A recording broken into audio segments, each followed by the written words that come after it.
Hi, it's Bastard John again. I want to do a little bit about 4-jaw chucks. How I set work up in a 4-jaw chuck, round work and square work.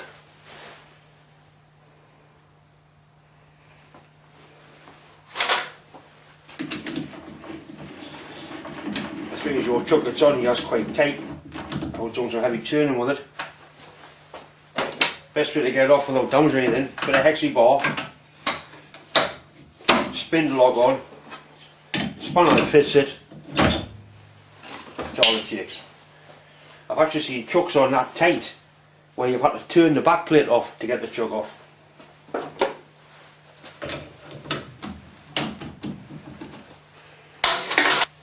I'm going to a little bracket, a little tray for keeping chuck keys in. All the keys I use, my airline, all the stuff I use all the time, saves it lying about the bottom of the bed. Try to never leave stuff lying on top of there like that. It's asking to fall off, hit the chuck, and accidents happen. Bed protector just in case you drop it. The one time you do and put it on is the time you're going to drop the chuck.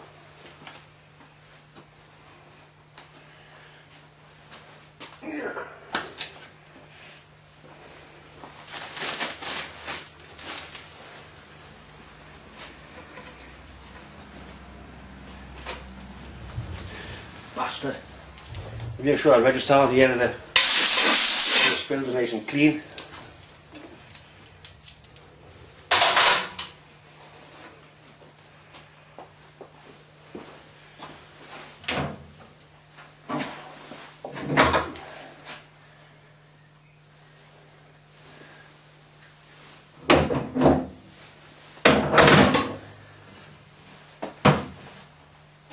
I've got a couple of 4-jaw chucks. This is the best one.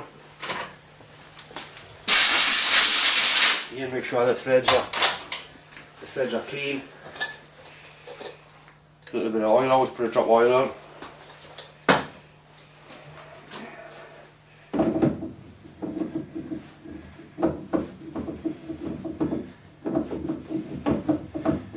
Roll it on.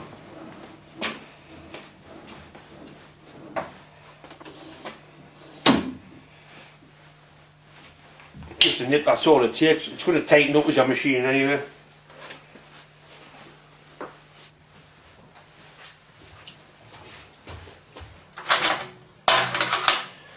I've got a couple of chuck keys to fit the chuck, a big and a little one.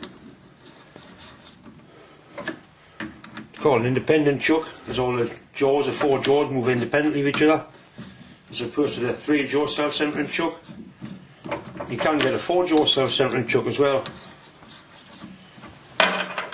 And what I'll do, I'll take it apart and give it a clean. It should have been clean before it was put away the last time.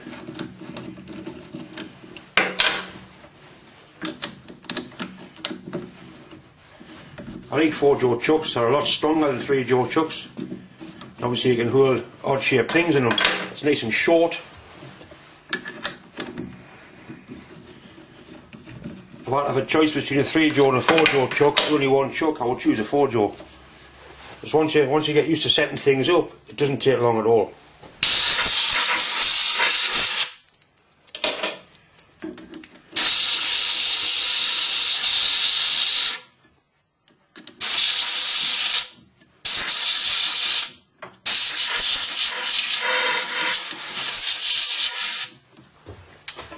Paintbrush, handy tool for cleaning out things.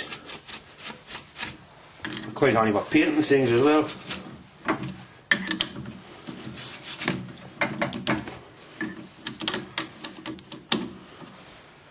That's reasonable. WD-40, good for cleaning.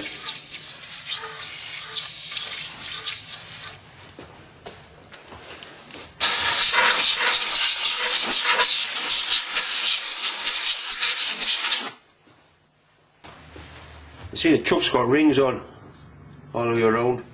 Not only make it look pretty, that'll help you set things up. Initial setup.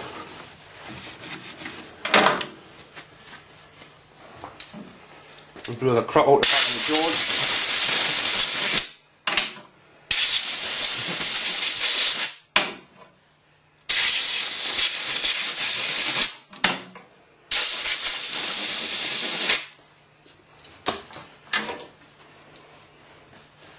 The jaws have got numbers on. The chuck's got numbers on as well, obviously 1 to 4.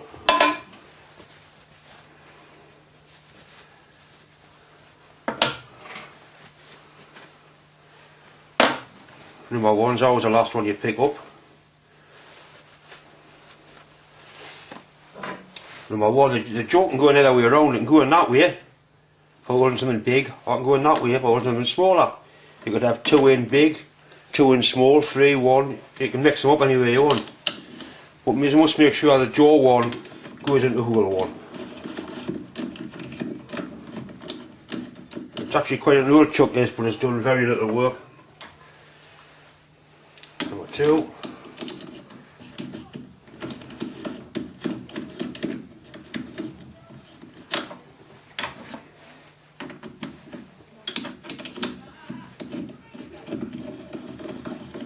Three.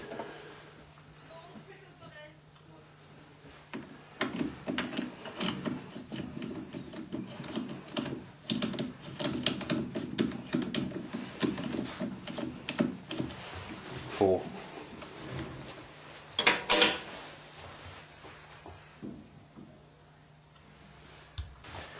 The jaws on the chuck are very hard and sharp. If you're putting something in you don't want to mark, a piece of aluminium, with scrap aluminium in there, it'll stop it from damaging it. The good way is to put the aluminium in and put a rubber band on to hold it on to stop it falling off, and you're not juggling with 4 bits of aluminium. So you can put it on a wrap of insulating tape, anything to help hold it in place. I found a bit of plate, a bit of mild steel plate. It's got a centre punch mark in it. I want to drill a hole in that centre punch mark. I mean, you could just go across the pedestal drill and drill the hole, but I might want to drill a hole and then bore it to a size I haven't got a drill for. I might want the hole perfectly in line with his face. The lathe will do that. So when I mount that there, obviously with that centre punch mark run parallel to the centre of the lathe. There's an easy way to get it very, very near. I'll show you that now. Hold your job roughly in the centre. Put your tailstock up. Tailstock centre.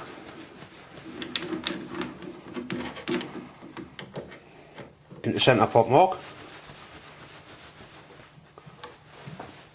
Nice and gently. Try and get the faces square to the jaws. Just snug each one up and turn.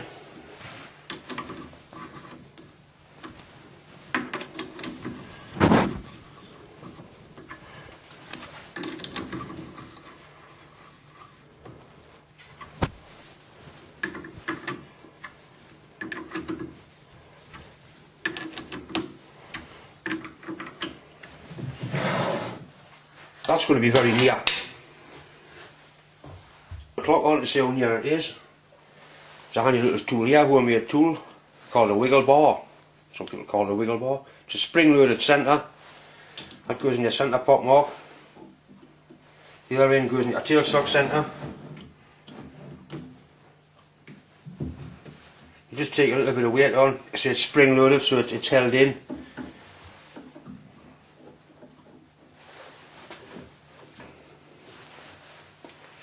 What I used to use before I made that, you should just put a spare centre in.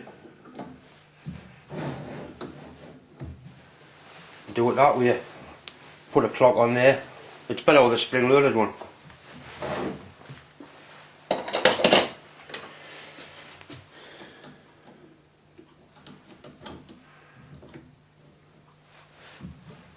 Right, my spring loaded centre's in.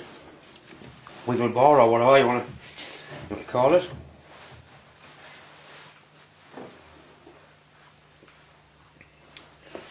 I've got a clock gauge mounted onto a tool holder on centre height.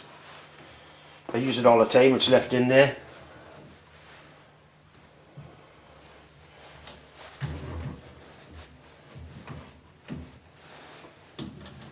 The nearer the chuck it is, the more run out they're going to have.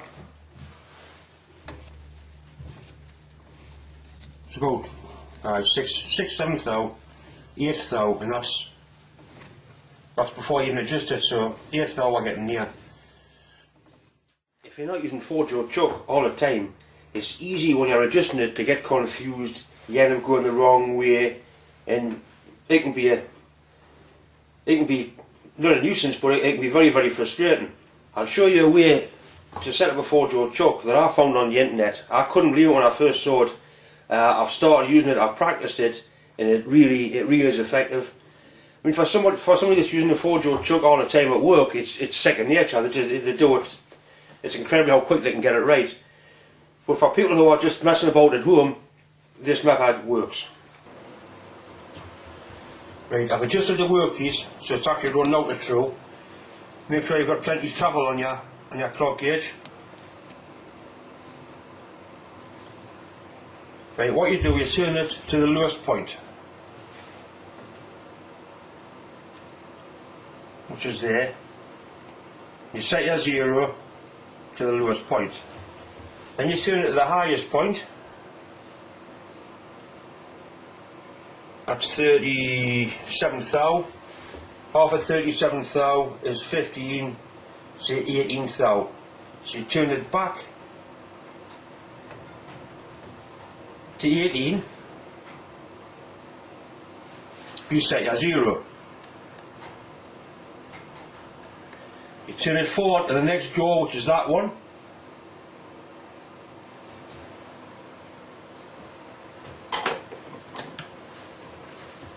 Two chuck keys, make it easy. I made a chuck key, I did a video making a chuck key the other week. You tighten it, you always tighten till that gets back to 0, which is there. Turn it forward to the next jaw.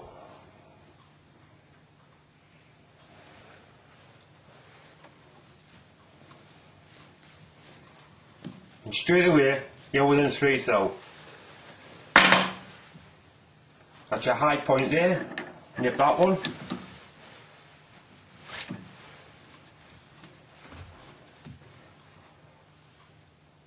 High point there.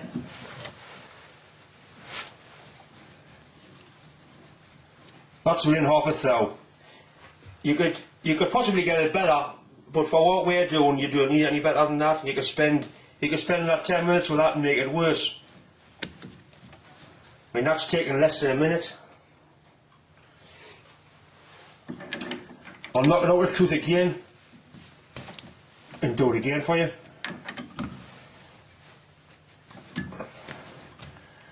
Right, we've really got some going now. So you find your lowest point there, 0 your clock, to your highest point, it's 55 thou, that'll be 22 and a half, back, 22 and a half, 0 your clock. Next jaw round, which is that one, jaw's level with a bed of the lathe.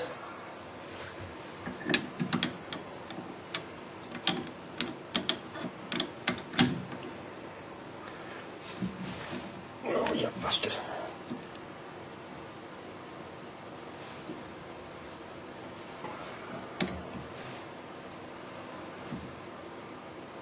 Back to 0. Next jaw round.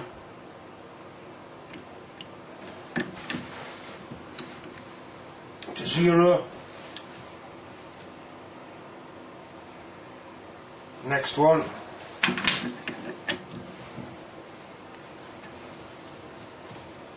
Within half a thou. Quick, effective. It does work. So that's centering a centre punch mark or a centre drill mark. Bar's obviously bent, but it makes no difference because the bar's not rotating, the bar's stopping still. Spring loaded bar. What I'll do, I'll put something round in and I'll show you how I set that up.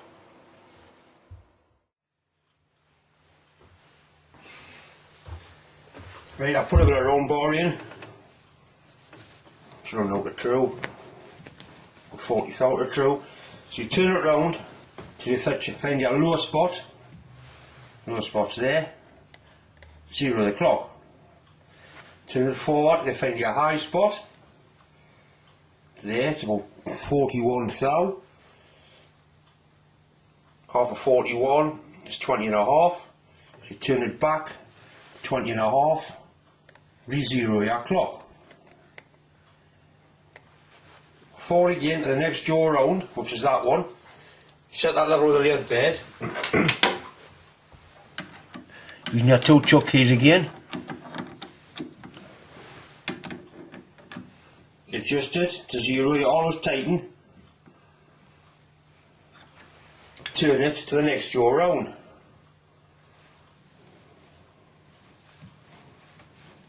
That's within a thou. I'll do it again. Knock it out the square a bit. Bit more than that.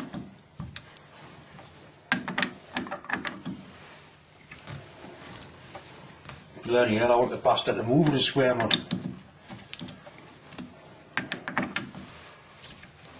That's better. Right, so we'll turn it to find our lower point. That's your lowest point there. 0 the clock. Turn it to find the high point. 42 thou. Turn it back to half, which is 21. 0 your clock at that. Turn it to the next jaw round, which is that one. 2 chuck keys again. Adjust it to 0. It's easy with 2 keys, or easier. Down to the next jaw.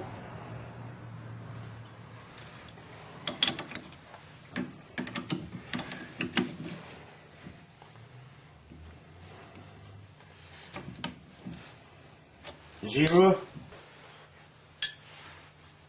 It's fine if you're using a 4-jaw chuck all the time, but you're using it now and then. This way it really works. Like I say, it's not my idea. I saw a guy on YouTube do it a few weeks ago. Since then I've been practicing it and I do it that way now. It does save a lot of time. I hope you found that useful. It is a quick and easy way of setting things up with a 4-jaw chuck. You find the more you use a 4-jaw chuck, the more you like it. I use a lot. Like I say, you can get a much stronger hold in a 4-jaw chuck. You can take something out. You can have something that's got to be set up true. You can get it run true in a 4-jaw chuck. 3-jaw chucks are alright, as long as you leave it in the chuck. Once you take it out, you can't get it back in the same. It's a shame because you often find 4-jaw chucks, they lie in the bottom of the cupboard and the lathe rusting away. People don't use them. If you buy a second-hand lathe, you often find a 4-jaw chuck is absolutely mint. This one was, it's never been used, which is a great shame really. See, if I had a choice of chucks, only one chuck, I would have a 4-jaw chuck, without a doubt. I'm going to play a clip at the end of this video where we had a bit of a mishap on the lathe. Be warned, the language is pretty strong, not ridiculous, but it is fairly strong. People seem to enjoy seeing what goes wrong. It's not all plain sailing. The idea is to have a laugh, have a bit of fun, you know. But you've got to respect the safety side of things. Be careful what you're doing, be safe, wear eye protection. I think eye protection is probably the most important thing, common sense, but eye protection. If you're a clumsy bastard, eye protection, at least you can still see and watch yourself being clumsy. If you've got no fingers, you can still see.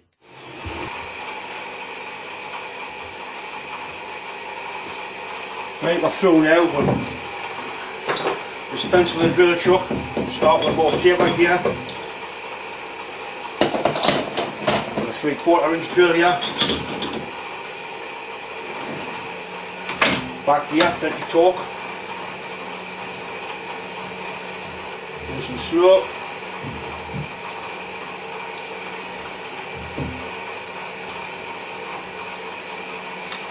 Bollocks, you fucking whore! Ah!